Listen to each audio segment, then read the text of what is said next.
பலியாக ஒப்பு கொடுங்கன்றாரு. பலியை கொண்டு வரும்போது பாருங்கள், அந்த காலத்தில் தேவாலயத்துக்கு எதுக்கு வந்தாங்க மக்கள்? பலியை செலுத்துறதுக்கு வந்தாங்க. பாவம் செய்தவன் பாவ நிவாரண பலியை கொண்டு வந்தான். தன்னுடைய பாவங்கள் செஞ்ச பாவத்தை நிவர்த்தி செய்யும்படியாக பலியை கொண்டு வந்தான். தகன பலின்னு ஒன்று கொண்டு வந்தாங்க, பேர்ன்ட் ஆஃபரிங்னு பேர். அது என்னத்துக்கு? அது வித்தியாசமான ஒரு நோக்கம். ஒரு பழுதற்ற ஒரு ஆட்டை கொண்டு வருவான், கொண்டு வந்து அது அதை எரித்து சாம்பலாக்குவான். தேவனுடைய பிரசன்னத்தில் எரிஞ்சு அது சாம்பலாகும். முற்றிலுமாக அது எரிஞ்சு சாம்பலாகிற வரைக்கும் அங்கே நிற்பான். இதனுடைய அர்த்தம் என்ன? இதனுடைய அர்த்தம் என்னன்னா, ஆண்டவரே, என்னை முற்றிலுமாக உம்மிடத்தில் அர்ப்பணிக்கிறேன், எனக்குரியது எல்லாம் உம்முடையது, நான் ஒன்றையும் மீதம் வைத்துக்கொள்ள, எல்லாத்தையுமே உன்னுடையது தான். அதனால தான் மொத்தமாக எல்லாத்தையும் எரிக்கிறான் சாம்பலாகிற வரைக்கும்.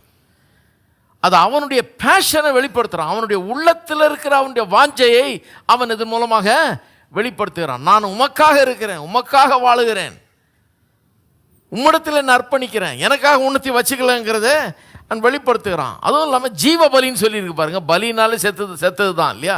மிருகத்தை கொண்டாந்து பலியிடுறாங்க. அதுக்கப்புறம் எங்கே ஜீவ பலி? பலினா செத்தது. ஆனால் இவர் சொல்கிறார், வேணும்னு இப்படி சொல்கிறாராம், ஜீவ பலியாக. அப்படின்னா ஒரு உழுக்கிறார் ஜனங்களை.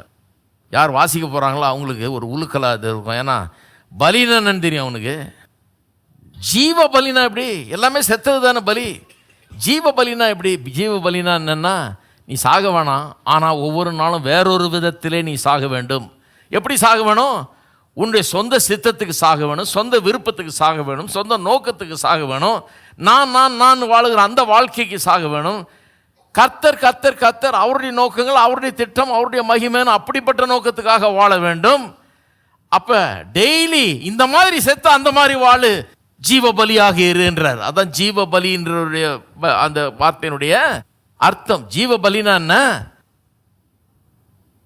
தான் தன்னலம் ஆண்டு கொண்டிருந்ததே, அந்த தன்னலத்துக்கு செத்து தேவனுடைய நோக்கம், தேவனுடைய திட்டம், தேவனுடைய தீர்மானம், அவருடைய விருப்பம் அப்படின்னு அதை எடுத்துக்கிட்டு அது நிறைவேறணும்னு சொல்லி தன்னை அர்ப்பணிக்கிறது இருக்கு பாருங்க. அதுதான் ஜீவ பலி. அப்படி வாழுங்கன்றார், இது இருக்கணுன்றார்.